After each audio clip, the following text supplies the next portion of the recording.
what do you want to go to the Philippines for? This sort of tags on to the goals aspects of life, but a lot of people don't actually think about it. They have a picture postcard version of it. They read stuff on the internet. They think about it. Might be there on holiday, but why are you going? What are you going to do? Are you planning on creating a business there? Are you just going to retire there? How well do you know the area you want to live in? What is selling it to you? The reason I make this quite an important video is that people really, really need to think about this. Because so many people end up doing stupid things or not happy in retirement because they go to the Philippines and what they thought they would do or had visions of doesn't happen. Budget restraints.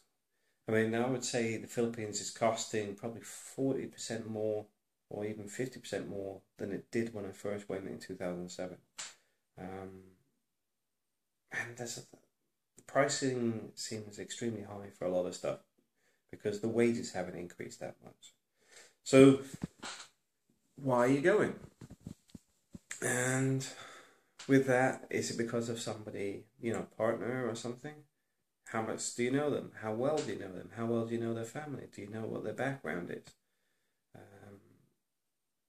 Do you know if your partner's got a former partner?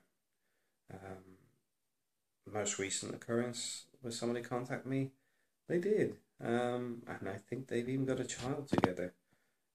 And the guy is still setting to arrive. Well, he should have arrived now. He was going last month.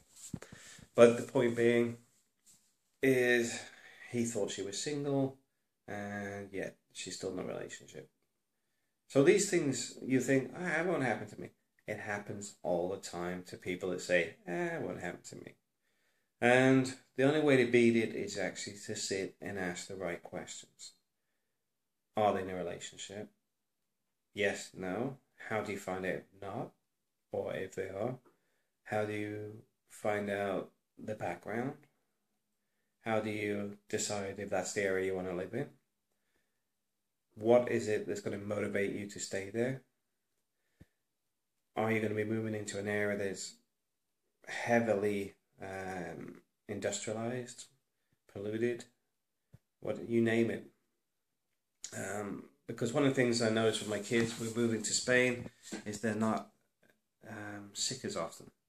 In the Philippines, it seemed like every other week. And I would say it's air quality more than anything else, because the kids have a good diet. They also have access to a lot of vitamins and stuff that we actually spend money on. This being me, that's very anti-buying things like vitamins, because I think, why don't you just have a carrot or an orange or something? But I want to make the point clear. You need to think why you're going, who you're going with, and what is it you're going to get out of it. The Philippines is an amazing place, but it's also a very dark place. It's got such a yin and yang on things. Things can be great or an absolute living nightmare. And that's why I say, before you pack your case, sit and have a think. Have you set up an emergency budget? Have you set up an emergency budget that can only be accessed by yourself or someone where you are now? Because there's some horrible people in the Philippines. There's some fantastic people as well, but the horrible ones are really bad people. And you need to make sure that you cover all your bases to make sure your life or trip to the Philippines is going to be the most you can get out of it, but also as safe as you can be. Alright, thanks for watching.